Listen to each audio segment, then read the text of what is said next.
Hello and welcome to Bendy, a podcast about being flexible in all of the ways that means. Thanks for joining us. My name is Andy Young, and I'm one of your verbose, taciturn hosts. Joining me, as always, is our other verbose and taciturn host, Beth Martin. Beth, a pleasure as always. What's the crack? I have so much crack. I love it. So, we had a 5.7 earthquake yesterday. Ooh. Yes. I did not know that. Uh-huh. How was that? It was weird. Have you ever been in an earthquake? I have. Okay. Where were you? Taiwan. Okay. So, maybe middle school. So I was 12 or 13 was the last time I was in an earthquake. And this was different, right? Because I'm an adult now, obviously. Yeah. With children who are at school. Yeah. And I have a child who's highly afraid of natural disasters and weather. So it lasted, 7 to 10 seconds, which is a long time when your whole house is shaking. But it was just kind of because we get air traffic over our house with big planes and jets, and the garbage truck is loud, and people have jacked up loud cars. So I was trying to process. It took me 3 or 4 seconds really to be oh, you're everything is shaking. This is an earthquake. And then I was I'm standing in front of all the windows right now. So I ran in the hallway, and Mike was working from home, and he was Beth, and I was I'm in the hallway. He's okay, I'm in the doorway, and we just kind of and the dog came running over, and and just we just kind of some stuff fell off the walls, and the whole time I'm thinking is my son gonna be freaking out at school? And and he was. He said that he's 8, and he said that his heart hurt, and he thought he was having a heart attack, which that's a panic attack, right? So my 8-year-old had a panic attack at school. I hate to hear it. I know, right? Same day that I needed to take Mike to the hospital to get his colonoscopy. So he's been doing the colon clear out, and I was oh my God, what if they cancel your colonoscopy after you've you've done all the drinking of all the fluids and you've shat all the shit, right? So, but that didn't happen. But the kids were supposed to be home alone. This is way longer of a story than I need to even be telling. That's interesting. But yeah, the kids were supposed to be home alone because I was going to take him and bring him home. But there was no way. I was trying to write them a note because we had 8 aftershocks. And why? Yeah. So I was writing the note. I'm okay, and if there are aftershocks, make sure to get out of the way from the windows and stand in a doorway. And I'm I can't leave them. So no. I dropped him off at the surgical center. Came back. It's an hour drive each way. Came back, got the kids. Yeah. Went back to the surgical center, got him. He has a clean butthole, so that's good. That's a dream. But the weird thing is, I took the kids and Mike Sunday up to the Julian Mining Company that I took you to. I saw pictures from it. Yeah. So if we had gone yesterday instead of Sunday, we would have been in the mine. When it happened. So, and I guess they had one in Julian. That's where the epicenter was 4 miles from our house. So, jeez. I know, right? So, they'd had one on Sunday, a quick, it was maybe a 3.1 or something. But, yeah. So, it's just been, and we're on a very active part of the San Andreas Fault. But it was it was kind of a big deal. So yeah, that's nuts. Yeah. That's the first one you've had since you've been living there. Yes. Okay. Yeah, that we felt. Yes. It was and Harper was at school, my daughter, and she was those parachutes where you fling the parachute up and everyone's holding on to the outside of the parachute, and then you sit on it and you're in the parachute. That's where she was when the earthquake hit. No, so they couldn't see what was happening. They were is it a jet? Is it a garbage truck? And then she was and then everyone started screaming. And I was oh no. God. Well, anyways. Did you get The same guide as we had last time when you I went to did. the mining I did. Yeah. I got Matthew. Okay, good stuff. Yeah. So Yeah. that's what I was hoping for, because he's like worth of like no money that we paid them, you know? Yeah, so true. So yeah, he was in good form. I love it. Yeah.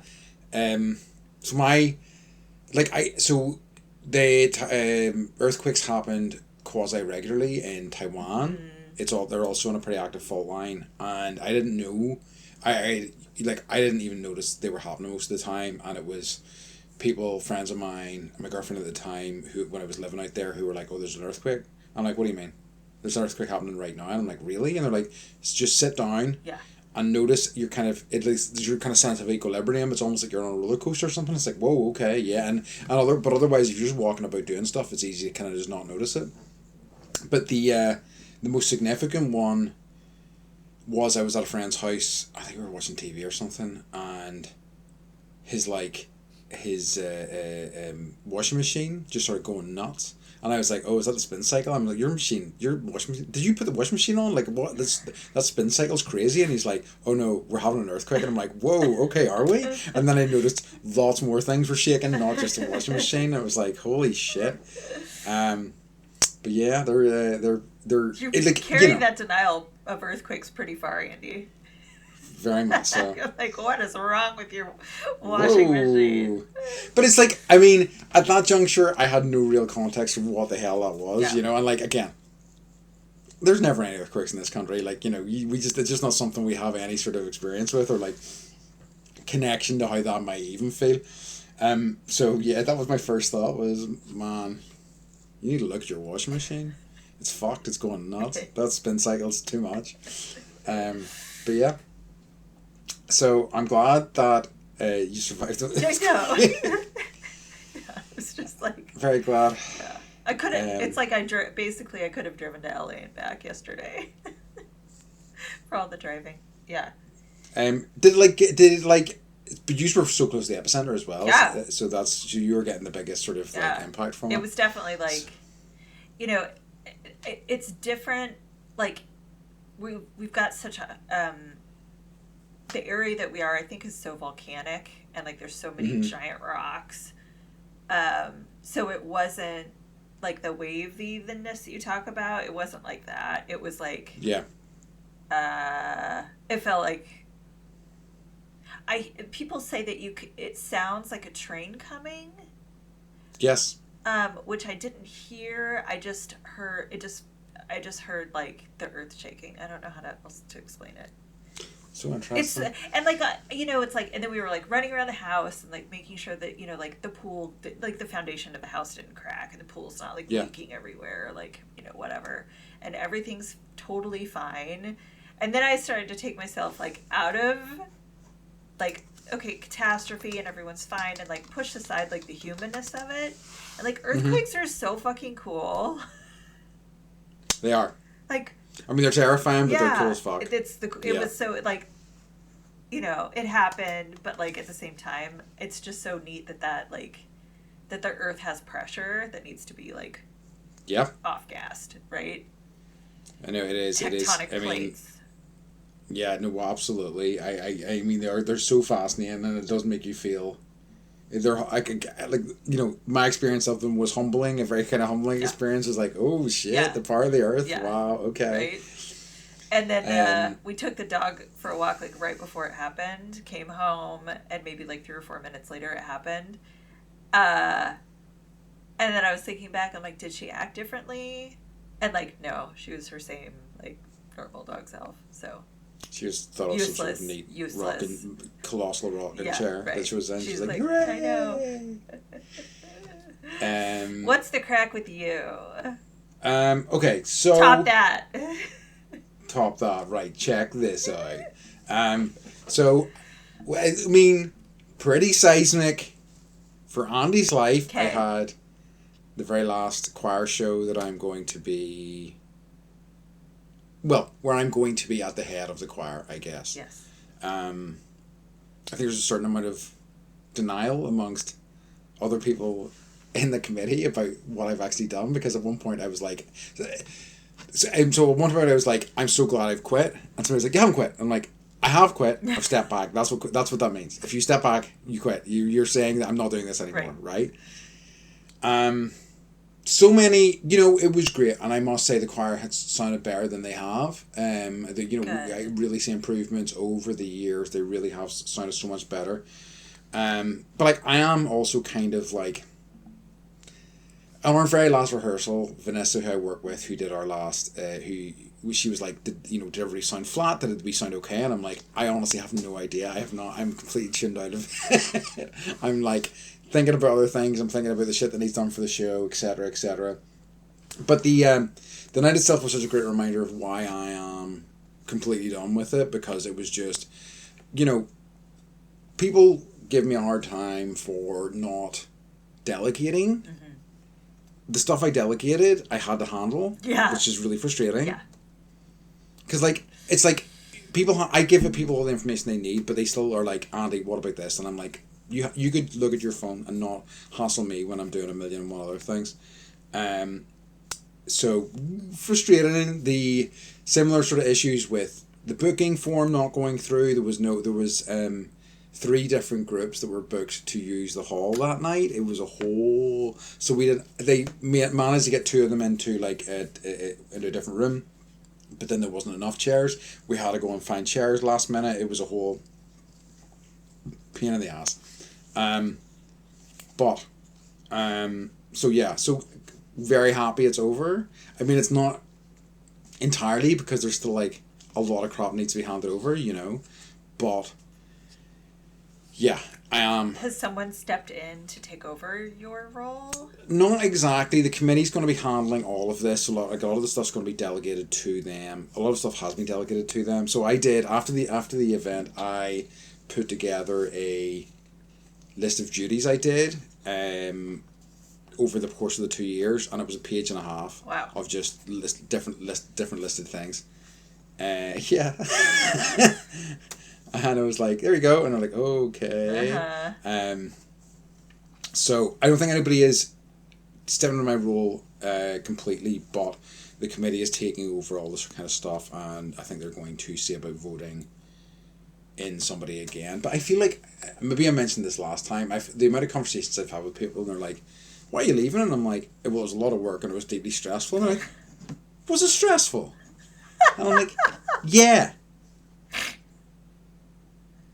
It's wild to me. People have no conception whatsoever. Oh, anyway. No, it's like Hooray. Event planning. I think I've told you this a few times. It's one of the top 5 most stressful jobs in the United States. Yeah. It's so stressful. Oh, really? I didn't know that. Yes, okay. Up there with emergency room doctors. And people have, I mean, I don't need respect, but I just need a little bit of understanding. Do you know what I mean? And there's so little of that, and it was, but so yeah. Happy. Yep. When I'm handed it off, I think whoever takes over from me is not going to be fully aware of what they've stepped into until they've stepped into it, but not my problem. I'm so proud of you for thank you. For, I'm not going to say stepping back, for quitting. Yes. Yes, me too. I immediately I filled the gap. There's a vacuum. The vacuum has kind of filled in certain ways, but it has. I'm very glad that I've made the decision I did, and yeah. I keep being reminded why I did it. Good. I also, since we last spoke, saw Novocaine. Do you know Novocaine? It's a movie. Oh, with Jack Quaid. Thank you. I was like, the offspring of Meg Ryan and Randy Quaid. Yes. Yeah, that's him. Not Randy Quaid. Randy Quaid? Which are the Quaid brothers? Wait. Dennis Quaid. Dennis Quaid. Sorry. Randy Quaid is the one that lost his mind and ran to Canada, right? That's correct. That is correct. So he knew things. He did know things, yeah. He'll maybe be proved prophetic in a few years' time. So how was it? It was very good. Sorry, go on. I saw the promotion for it when I was in LA. Yeah. So it was he's great. I love him. He's a cutie pie. It was very entertaining. That's a perfect description. Yeah. He's total cutie pie. he is a totally cutie pie, and he and he's just a lovely screen presence, and they did some fun things with the concept. So it was like, it's not the sort of thing that's going to like blow anybody's mind, but I really enjoyed it. It was a really fun time at the movies, and thoroughly enjoyed that, I must say. I'm really kind of like excited for Sinners. I don't know what that is. So Sinners is Michael B. Jordan's new movie, essentially about. He plays, I think, brothers that open like this sort of like off the books nightclub thing, and then vampires attack basically. Oh, fun. And okay. Yes, it looks great. The trailer's fantastic, and the reviews have been great, so I'm super excited for it. So that's kind of what's been happening with me. Do you have any what's occurring for us this week? I do. So we had someone reach out about. At some point, we were talking about Iron Man in the last. I don't know. I was going to bring this up too. Okay. And someone argued with me about the fact that Tom Morello was in one of the opening scenes in the cave, and sent me a photo and was like, "This isn't Tom Morello," and I was like, "No." So I went to where you go when you want to find the actual truth of things, Reddit. Sure. And someone else was like, Tom Morello was in the cave in Iron Man. And so I screenshotted it, and I was like, actually, yes. And they were like, you're right. And I was like, that's right, I'm right. In your face. In your face. He was texting me about it as well. He also said Tom Morello wasn't in Rage Against the Machine. And I was like, yeah, he was. Yeah, he was. I have to respond. So I'm not going to, like, drop the Wikipedia page. But actually, I'm gonna. Yeah, do. He's just send him all the stuff. I just love that about... It's like Flea, right? Like, he just kind of shows up in places. Yeah. I mean, like, I expected more from Flea because, like, Flea, I don't know, for whatever reason, that's just what Flea did for years, and he would just be like this random guy. And I remember, I think he was like, was he a guy in a bathroom in like? Yes. He's always the guy in the bathroom. Loathing. Yeah, he's the guy in the bathroom who's on drugs. Yeah, which is a role he knows all too well. I saw some TikToker wherever people see the things on the internet, and it was like this person standing on Hollywood Boulevard just like rocking out, nice, playing a Red Hot Chili Peppers song, and like didn't realize that the person that she was playing to was Flea. She was playing. Ooh, yeah, no way. Right? So someone's got the video of it, and she found it and was like, I had no idea. I'm like, Flea is everywhere. And apparently he so probably is Tom I'm sure Morello. he loved that. I know. I'm going to look at his... Because, like, if you don't... Let's see. I'm checking out his IMDb page. He seemed like... Yeah, I know, because he seems like a guy who's had, certainly a wild life. Totally. But I think a fairly compassionate dude, and, like, he seems, like, relatively kind. I think, he certainly has had his problems, but he seems like a kind guy. So I'm DBing Tom Morello. Correct. He was in Dungeons and Dragons. Tom Morello's in Dungeons and Dragons? Yes. Honor Among Thieves. He plays Kimathi Stormhollow. Okay. He's in everything. I mean, I had no idea. Like I say, I know I would recognize Flea. I just guess I wouldn't have spotted Tom Morello. You know what? Why not? I know. I'm so excited. So Tom Morello, closet nerd. He is a closet nerd. Like good. D&D One of us. comics. One of us. I love it. One of us. So okay. All right. Well, we sussed that out for the world. We did. Okay. We did. I have one other thing. Go for it. So, all the campaigning that we've done to get stunts into the Oscars. Oh, yep. I did saw this. Came to fruition. I mean, obviously, we had some help from Ryan from The Fall Guy, obviously, with all of his promotions. But I think really we were probably the type that... I think we were like 90% of the campaign, I think right? So. I mean, realistically, at a minimum, 90%. So I think we need to be part of the Academy at this point and be watching movies and voting. Or at the minimum, we need to be given an Oscar each. Yeah, I would take that. Yeah, I mean, again, that'll be one piece of the puzzle for us to get our EGOT, Mm-hmm. I'm going to be working on my musical this year. It's going to get Tony nomination I forgot we were for going sure. for the EGOT. Yeah. I heard there's also the EGORT.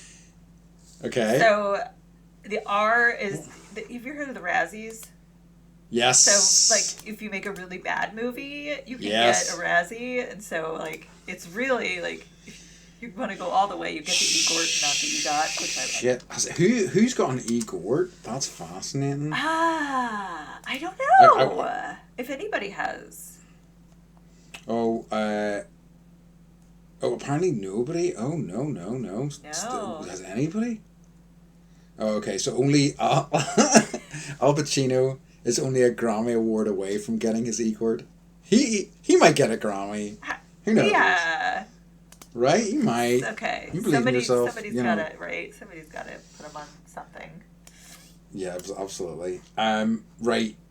Shall we get on to this week's topic? Yes. Which is, so I'm calling it the art of conversation. Yeah. Right? Yeah. Yeah. So we're just going to talk about, because like this was something I've been thinking about, and it's something I think about all the time, is that like, not what is conversation, but more, do I like it? How do I feel about it? And like, how do other people think about it? Because it's like, it's such a sort of like part of the social contract, but it's always something that I struggle with, I think, and I thought it would be a worthwhile topic of conversation. To talk about conversation? Conversation. Yeah, conversation about conversations. That's a good intro. It's super masturbatory, but it's fine. So, I also did a little digging and like conversation, because I was like, I think conversation is different in our countries. Yes, I think so. Yeah, and so I'd like to dig into that a little bit too. Yes. So, I love it. Conversation definition, more interactive form of communication that involves an exchange of ideas, thoughts, or feelings between two or more people. Characteristics requires active participation and engagement from all parties, typically involves back and forth dialogue, often more spontaneous and informal compared to structured talks. And then I just typed in Irish conversation and like communication, and there's like verbal and nonverbal is like a big thing.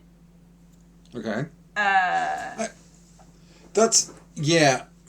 I mean, it's one of the things that I think, we'll get into, like in terms of, what conversation is. Is it literally just the words? Is it just, a kind of free-flowing sort of like chat? Or is it, all the parts of communication, like the nonverbal things, the cues, that we give, that are, smiles, the eye movement, so on and so forth. I suppose the thing that I kind of wanted to lead off with was, do you enjoy conversation generally? Is it something that you seek out? I can talk to anybody. You are good. But it's rare that I like find someone where I want to actually like engage. Yes. In a conversation. And I would say like, obviously like, one of the reasons I'm doing this podcast with you is because you're one of those people. Yeah. But like, you were just talking about our tour guide at the mine up in Julian. Yeah. And this guy is like, I'm trying to talk the way he talks. Yeah. Right? Like, so he's like, yeah, he's like a SoCal surfer dude. Yeah. And he like knew a lot about the star signs and things like that, as I recall. He did. Yeah, he was talking a lot about like star signs, but I don't know. It's like he needed to be in Oceanside, but like with flip flops and a burrito. Like that's how how Southern California he is. But he knows so much about rocks. and he's like Yeah. telling you about like the metamorphic, Jurassic, and Mesozoic or whatever periods, and I just want to know how this Southern Californian dude ended up in the mine up in Julian, right? Giving tours, because he's really good at it and he's funny, and like he's got his own, because like I remember we were talking to him and he was telling us like he had his own plot of land and that we could like go by and like he would give us a tour and we could like try to, you know, swing a rock. I don't know. It's just like, how did you get here? Right. So like I would like to sit him down for like a 6-hour conversation, right? And figure out what's going on. And not to say that most people are boring, but most people are kind of boring. So yes. So I don't know. Like, if it's the right person, I'm totally in. I think that in my experience, and you know, this is just, you know, how I kind of encounter the world and how I feel about it, is like a lot of people talk but don't really say anything. You know, like I mean, in terms of conversation, as you know, the idea of anything free flowing and open ended is fairly terrifying to me. Yeah.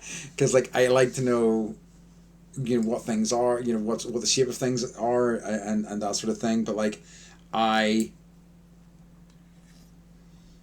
love nothing more than listening to somebody talk passionately about something they love. You know.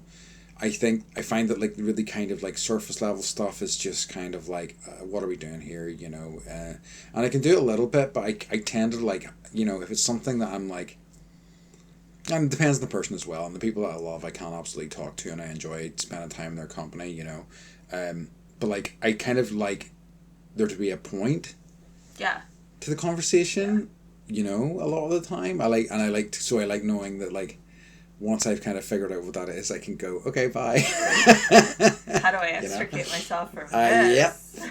How do I get home as fast as possible? Yeah. And then the loneliness sets in. I know. You know what's interesting? You know, because like a typical like, you know, meeting someone new conversation, it's like, oh, hi, what do you do? You know, like, how long have you lived here? I would say the best conversations I've ever had were at Burning Man. Sorry to talk about Burning Man again, everybody. But like there, you don't talk about what you do for a living. Most people don't even use their real names. So when you walk up to someone, you just drop into something deep usually. Love it. And it's cool. It's way cool. Yeah. And so part of me is like, have we, like, having been in another, you know, community structure, like, have we set ourselves up for communication failure? I think we certainly set the community, or you know, up for very narrow conversation. You know, there's not room for like a lot of emotion and things like that. There's certain subjects that are kind of off limits. You know, it's such a shame. You know, and it's like I feel like, you know, I've had conversations with people that have led to them talking about something that makes them cry, and like almost inevitably somebody will go, I'm sorry. And I'm like, never apologize for crying. You know, it's like, it's something that happens. I am glad that you provided the space that you felt you could do that, you know, and so on and so forth. But like, it's just, I think that we have, you know, I think it like, you know, I think it hurts that people can't express themselves honestly in conversation a lot of the time, you know. I think there isn't a lot of room for that, unfortunately, you know. Is there a set like structure for like chit-chatting in your culture? Yeah, I suppose there is, but it's like, I think, you know, and I was going to say, I think it's the same everywhere. I don't know that, but like, you know, it's a lot of like, you know, a bit of banter in this country. You know, people will be able to, you know, give you a bit of cheeky nonsense, and then they'll talk about the weather, and they'll talk about, you know, certain other things. Something that like my girlfriend and I were talking about it recently, and you know, things that are notable. There's certain things that will be brought up. Oh, this person got engaged. Oh, this person got married. Oh, they had kids. But like, there's, you know, other stuff can be diminished in the face of that a lot of the times. Do you know what I mean? Those are the things that are worthy of being brought up, and it can, it can often be somebody that you haven't spoken to in 20 years, and it's like, oh, okay. I mean, like, I don't care, honestly, but right. Yeah, I guess that's a thing that's happened. So, another part of like communication that bothers me is, and what I noticed being in Ireland with you was how everyone seems to acknowledge each other and their existence. Yeah. And maybe there's just so many people here, but we don't. Like, even in the neighborhood, I'll be walking and, like, obviously there's, like, one other person that's walking, and I'm like, hello, and they won't respond, and I'm just like, wow. That's kind of, like, I mean, I know that, and it definitely happens, there's that the idea of, like, isolation in big cities, because, like, yes, you're surrounded by people, but people just won't talk to each other. But, like, I'm really surprised, and it's slightly disappointed that is, because, your town's not massive, that it's a bit more small town. I would have hoped that people would be a bit more friendly, but you're right, and I think by and large people are more, certainly, where I live, if you walk past somebody, you may say hello, especially if you're the only two people there, but yeah, I like that feel. I think that's just going to result in people being more closed off generally. If they, especially if you make this like conversational gambit, and it's like, you get nothing, yes. You get silence in return. Yes. Yes, it's weird. It is. And I'm envious, I guess, that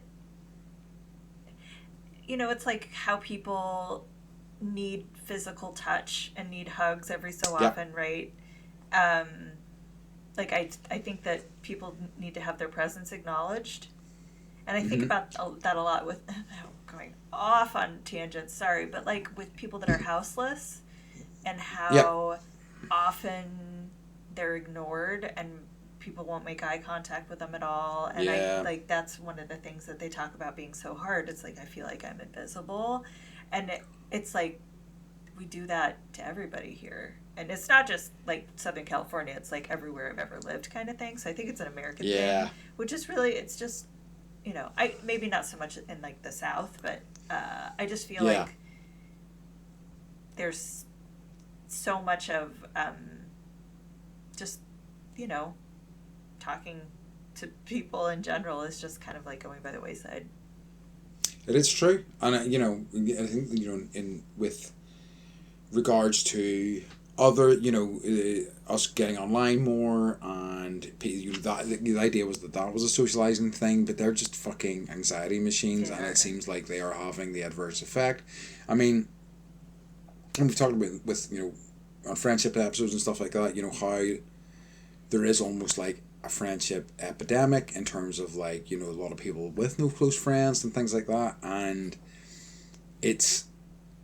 I think probably that's it's connected to conversation. It's connected to, I think, people struggling to make that leap. To try to kind of like throw something out there and see what happens. So I think by like engaging in small talk with people, Andy, you're doing like your civic duty. Can I not do it? Can I not do it in a different way? So like there's like I dug a little in my mind garden. And, like, it gives examples of, like, how to have a conversation and, like, lead with a compliment, be kind and friendly and use open body language. And number 3 is embrace small talk. I know, gross. Andy just gave me a stink face. I think, I mean, like, I do kind of do small talk, but like I really struggle with people I don't know, and like if it's people through organizations I know, like for example through the choir or through like yoga classes I teach and things like that, I can do a little bit of a few minutes here and there just talking about things. Like my kind of problem is that I really don't want to. I feel like there's a certain amount of dishonesty at the surface level kind of chat a lot of the time, and and I don't really have a desire to engage with that. Like, it was funny today, as I was leaving, I was teaching a yoga class, and we were walking out, and two of the ladies that come to my class, and they turned around to me and they said, "So do you practice? Do you do stuff on your mat every day?" And I'm like, "No."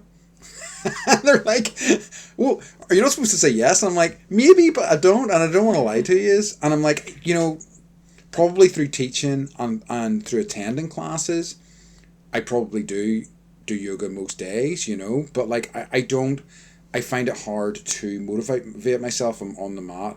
I really prefer the setting of a class. I like the energy there. I kind of like, it's a nice mixture for me in that I can be relatively isolated but also surrounded by the energy of other people, which is quite a nice compromise for me. But I think that, like, it really did make me laugh how surprised she was whenever I was like, "No, I don't." Yeah. Because it's true, and I just have no interest in doing the social thing, which is like, yes, of course, I'm a yoga teacher. Yoga's my life. Right. I live and breathe yoga, and etc. etc. It is super important to me, but this is the honest reality of it. You don't have time, honestly. I don't have time, honestly. No, no, it's true. Just the idea of you having like a daily practice makes me laugh. Ugh. I'm friggin' tired already without the thought of that, And like, I do exercise most days, but I'm like, oh, I can't also friggin' squeeze a daily yoga practice in there as well. So, number 4 is ask good questions. Mm-hmm. Number 5 is good at that. Yeah, show empathy and engage in active listening. I think I'm good at that. You already know this about me. I'm an interrupter. Uh-huh. And I do sometimes think ahead, like you're talking and I'm listening, but I'm already thinking about like, oh, this is, triggering something in me that I want to share. And part of that is because we're podcasting and that's what you're supposed to do, right? It's true. But I do get excited and I can actually be like the annoying interrupter. And I'm aware of it. I know. But like, don't shame me. I won't shame you. I absolutely won't, because it's also, sometimes that's not saying that you're not listening. It's you're saying that, because also, sometimes in conversations people can start talking about something, and within the first few sentences they've said what all they kind of really need to say on it, but then they try to like they talk around it a little bit more. So you're kind of like, okay, I have all the pertinent information here. I'm ready to move on. That's okay. I think I think that's an okay place to be in. So I don't think you've got anything to apologize for there. No, I think that's just or maybe we're just both rude. Yeah. It's a possibility. That's not real loud, I suppose. But yeah. I had a guy that I went back in my event planner days. I had a golf cart or department. I had a sweet tricked out golf cart. It was street legal, but it was always breaking.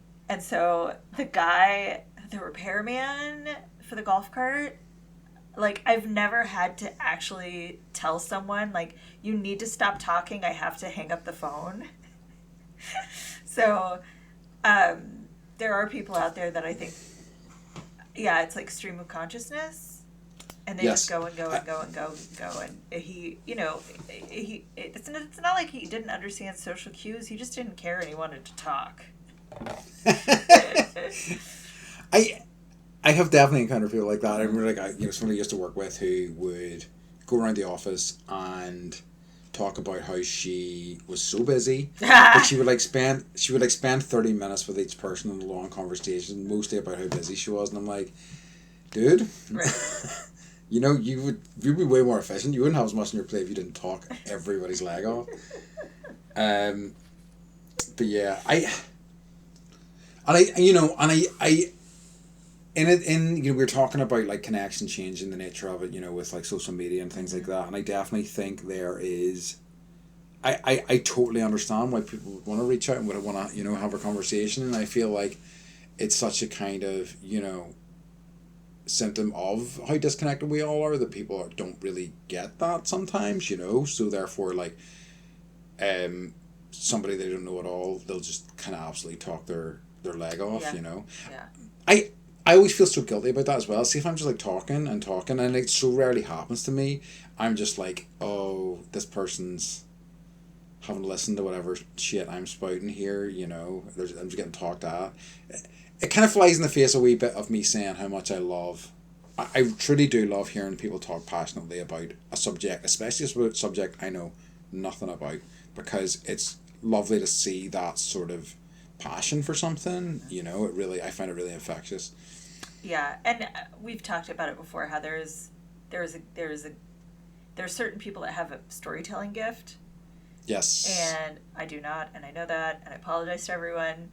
But it's so great to be around a storyteller. Oh, And my dad was yeah. a storyteller, and so like growing up with that was so great, and not having that. And then we had a friend that passed away. Oh, I don't know, probably it's been 10 years now.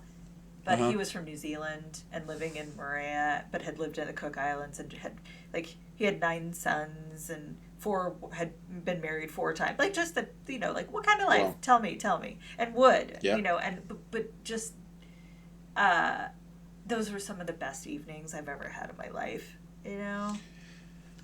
I And it's so rarely it's happened to me when somebody's telling me something and like the hairs are standing up in my arm. Do you know what I mean? It's just like I'm just so in it. Like I agree. It's really magical. It truly is. And and I think that's sadly another kind of discipline that's like fading away. It is, and there are like books written about it. I looked. It's like, people. The art of storytelling is like, it is an art, obviously. Absolutely. And maybe I need to do some reading about it. But I also think you're just born a storyteller, or you're not. Yeah.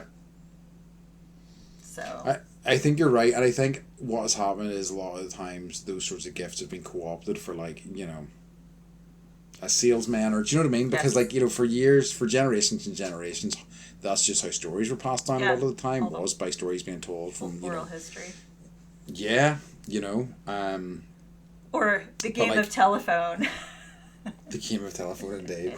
It's because like one of the, and I'm getting ahead of myself. Like what's been bringing me joy is something that I've been reading, and it is so conversational, and it's just lovely. It's just lovely spending time in, because I think a good story to me kind of has the sides, but they're like they don't go on too long. They're aware that they need to get back to the point, and I feel like there's something lovely, something like that's meandering, but not too far away from the kind of center of it. Is really kind of special, and it's hard to do. I think. I'm excited to hear what it is. Okay, so Irish nonverbal communication. They say that there's physical contact. Yes. But like slap on the back, gestures, that kind of thing. Personal space. Irish people tend to maintain an arm's length distance between themselves and others when speaking. Do you guys have like close talkers? Yes, but it's not the same. Like, I really noticed this, especially when I've been in bigger cities, even in the UK. Like the sort of your personal bubble, I think in Britain is way wider than it would be in the US generally. People tend to they need that sort of space around them. People can kind of freak out if that's kind of breached a wee bit. Yeah. No, we have like talkers that are like tailgaters where they get right up in your grill and and you can feel the spit on your face. Oh, it's happened to me before, and I'm just like, oh man. You're a close talker, and then you try to move away a little bit, and then they move with you. And you're like, I need to go to the bathroom, right. And then I sit in the bathroom for half an hour. That's the dream. You're right. It says that eye contact is the norm. So you guys are good at eye contact. No. Yeah, I mean, I'm not good at eye contact, but yeah, I think that's probably true. Gestures, you're not a hand talker, so you don't have excessive use of hand gestures. I think that's fair. Yep. Huh. It's like I can't. Sometimes I to trick my brain into moving neurons around and attaching. I sit on my hands. Interesting. It's so hard to talk without your hands. I don't understand. It's one of the things that I really struggle with is that aspect of communication, and like we've talked about in this podcast before about me trying to get like a diagnosis or figure out whatever is going on with my brain. Like, but I find communication. I don't know if you can call like texting conversation, but like I guess you can't. You can be conversing over text, but like I find the lack of body language, of physical cues to be so stressful, like, and it's one of the reasons why I don't really like texting that much, especially with guys, because like it's just like, here's a sentence with a full stop at the end, and I'm like, oh, why are you cross with me? Please don't be cross with me.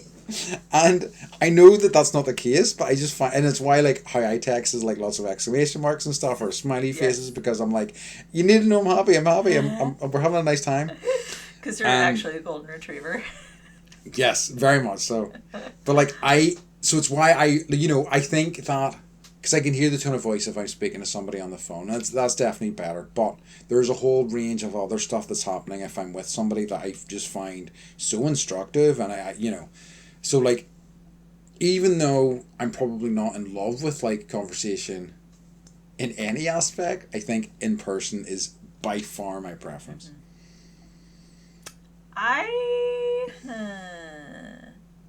For me, it's like situational.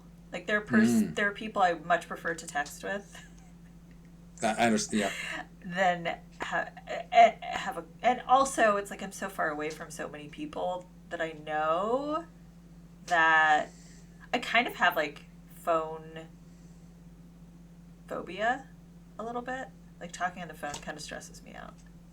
I understand that. So texting is preferable to talking on the phone, but I would say for most people, like an in-person conversation would be, that's kind of like what definitely feeds me. It feeds me.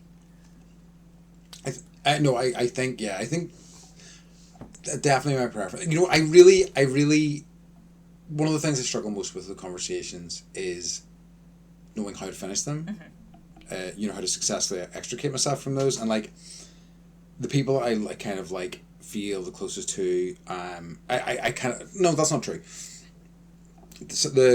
Some of my closest friends are people that I can literally be talking to them on the phone and be like, okay, I'm done now, bye. Right? And they're not going to be upset with me, right, because I'm just kind of like, I just, either like I'm not even going to give them some sort of half-assed excuse for like, you know me, oftentimes I am busy and I've got shit to do, but like also I'm kind of like, I'm not just going to be like, here's what I'm doing, I'm just going now, and great to talk to you, bye. My dad would say like at the end of a meal, like with his family and his cousins, like growing up, he'd be like, all right, I'm dropping the fork, and he would drop his fork and leave. Amazing. I know, right? The freedom in that. I know. He just didn't give a shit.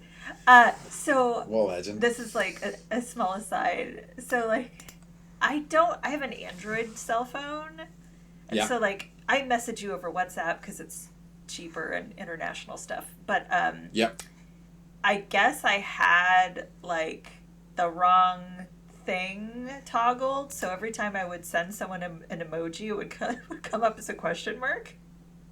Amazing. So my sister was texting me about like, we had a family member that was had to go to the urgent care, and they're fine, everything's fine, but I was like thanking her, and like we're conversing, and I was using all these emojis, and she's like, why are you using all these question marks? And I was like, what? And she's like, I was sending cat faces, and she's like, no, you're sending me. So I don't know how many people I've been offending. But like, and that's one of the most stressful things about that. Right? I mean, like it's what's stressful about all of this stuff, because it's question easier. Mark, question mark, question mark, right? I'll so see you then, question mark, yeah. Right? So good. And because you really do not know how these things are going to arrive for somebody else, or even if they have arrived, and like I remember like early days of having phones, sending messages to people, and they hadn't got them for whatever reason, and me being like, oh god, what have I done? Have I sent something that's offended them? Have I upset them? But it's just like technology, it's a fucking motherfucker. At least I have like automatic responses when I'm in person with somebody, Well, I have one other thing that you guys okay. do or don't do. You don't point. An Irish person may nod or jerk their head or chin in the direction of what is discussed rather than pointing their finger. That's probably true. Huh. Yeah, That's in my so experience. polite. I think pointing is seen as being rude here. Yeah, that tracks. Do I point? I don't think so. I don't think I probably do. That's a good point. Yeah, I hadn't considered it. Yeah. I think that's very fair. What do you think American nonverbal communication is like? To me, you talked about hand talking, and I definitely think about American people generally as being more animated. Yes, like look at our politicians.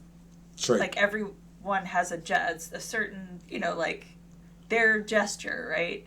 Yeah. So yeah, I would say we definitely we're kind of just crass. I think we're a lot more like huggy. I think our personal space doesn't really exist. Like you have to teach your child about their personal bubble.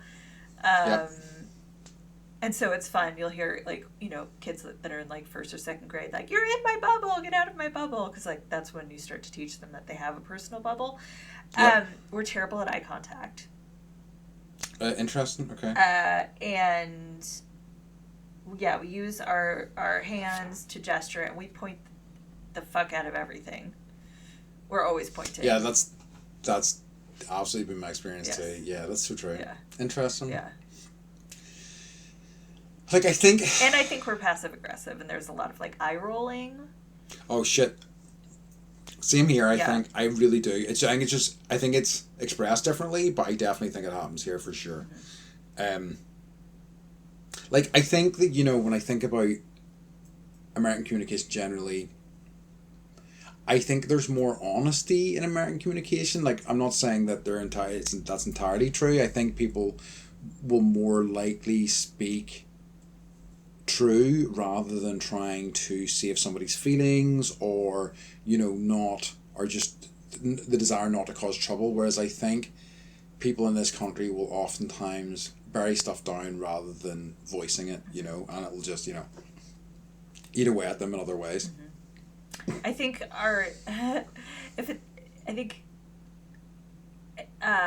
creating conflict is sometimes celebrated here. Yeah, like true. Look at our TV shows, right? Like it's all because I watch The Real Housewives. Like that's all they do is fight and create conflict, and so you see that on TV, right?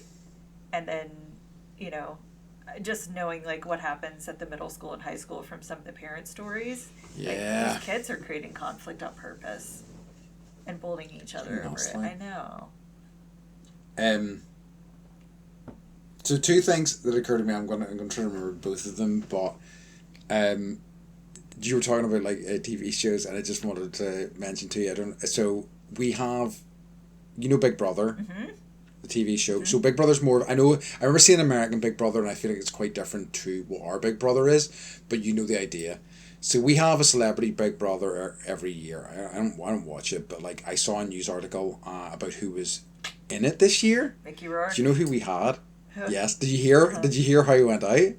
I didn't hear. I heard the first. I know there were like 2 incidents. Yes, there were 2 incidents, and both of them were like homophobia, and also, I think you mean like it's hard to interpret it as anything other than telling, Jojo Siwa, who's a lesbian, that he would like fuck her straight essentially, yes. And I'm like, yes. Is this you in your toned down, I know I'm being watched version? Because that's fucking wild.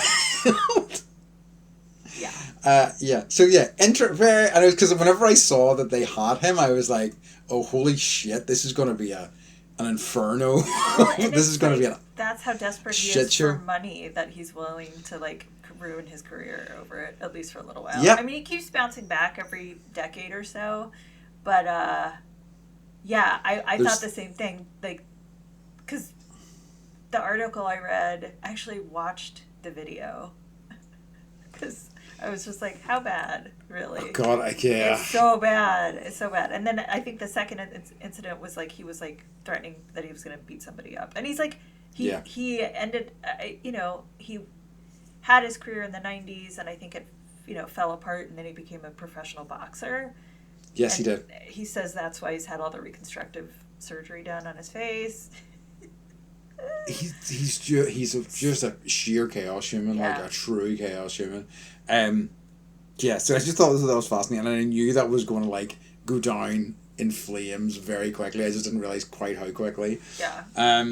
I read some gossip line that he needed money, and that's why he went on. I mean, I'm sure he does. Like, I'm sure he has been bankrupt many times in his life. He seems like that sort of dude. Yeah.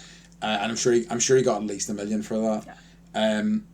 So the other thing was, so there's a thing, because we were talking about the pointing earlier, and we were talking about how pointing isn't really a thing in, I'd say Irish and I would say British culture. So as a result, we had this thing that politicians did for years because they didn't want us, because if you point, you're seen as being aggressive. Mm-hmm.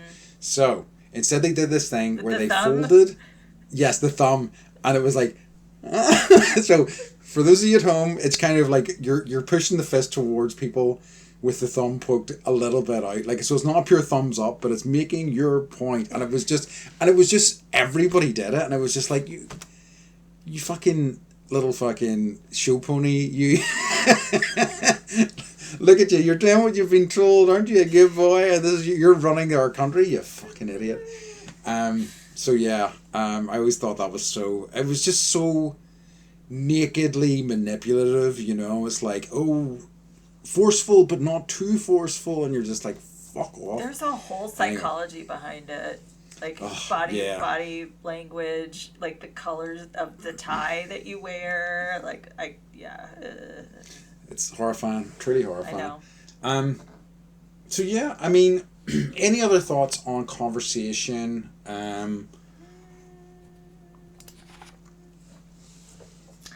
There was one thing. Yep. Have you heard of bright siding? No. Yeah, okay, so people, like, basically, okay, here's the definition. Bright siding, along with the same lines as toxic positivity, involves making statements that dismiss the other person's feelings or experiences. Like, I have cancer. Like, oh, it could be worse. You could... Oh, God. Right? So, like, it says, like, don't bright side, basically. Like, don't try and invalidate someone's experience, which I agree with. I suppose that's also kind of similar to those people who are like, you're like, oh, well, I just hiked this mountain. And they're like, oh, yeah, well, I hiked blah, blah, blah. Yeah, I suppose the one-uppers. It's similar to that. Yes. I hiked this, one-uppers, yes. Yeah. It says don't automatically give advice, which is, like... Yes. Hard. That's hard for me. Because, like, I think I give great advice. But I think that's true. But I don't think you do it the way that means. So, like, I think sometimes you will be talking about something and, like, you'll just scan over something and you'll say, oh, I was having some issues with my bike, and somebody goes, oh, here's what you need to do.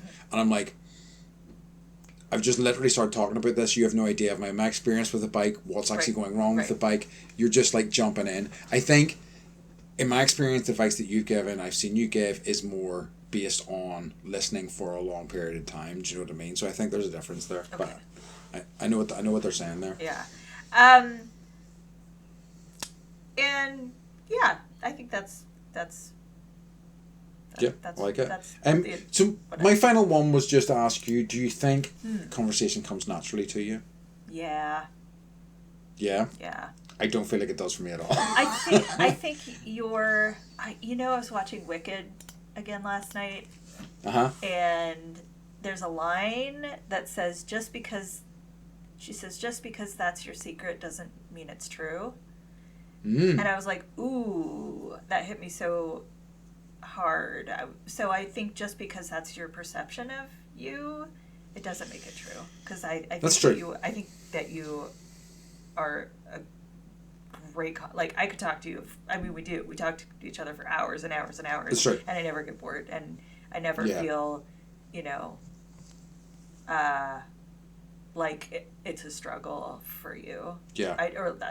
Not from my perception. So. Yeah. So all to say, doesn't make it true. Yeah, it's true. Thank you. Thank you, Wicked, for that Thank you, Wicked.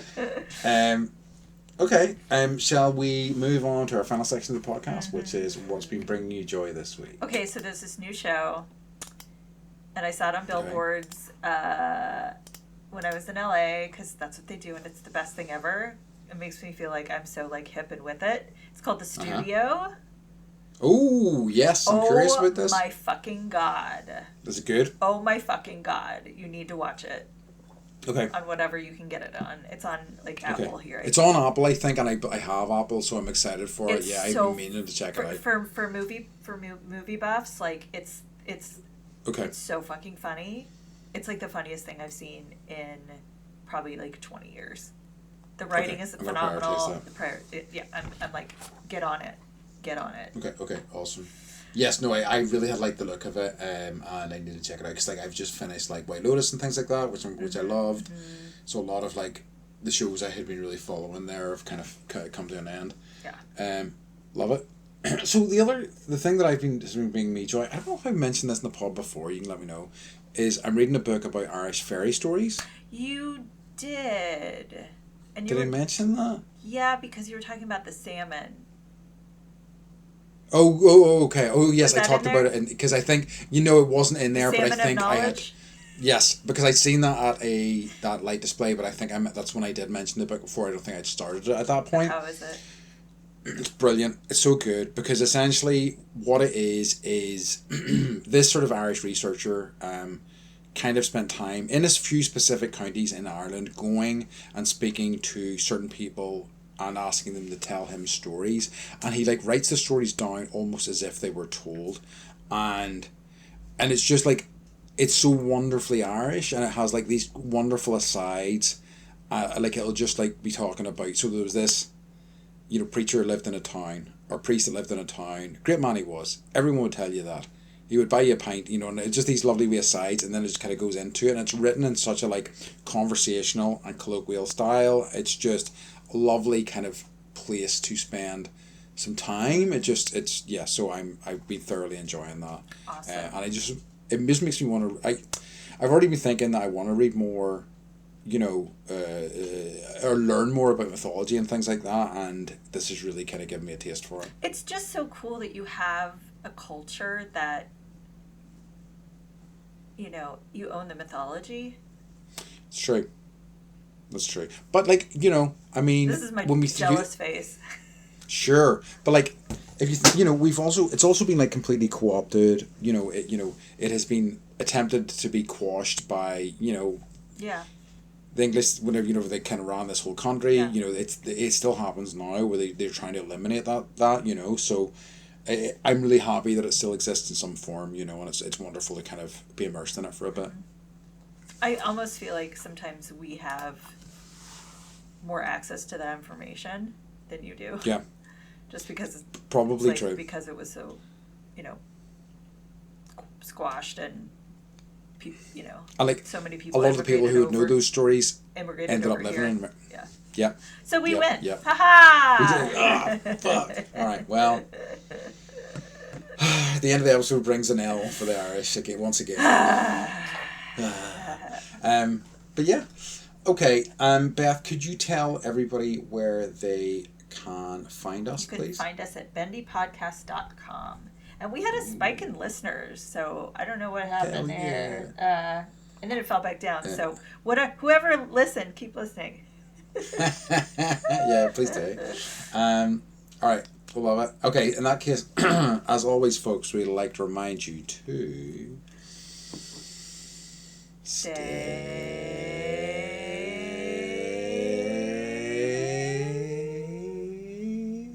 bendy.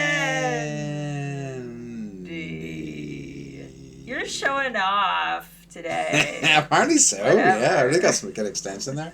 All right, we love you. Bye.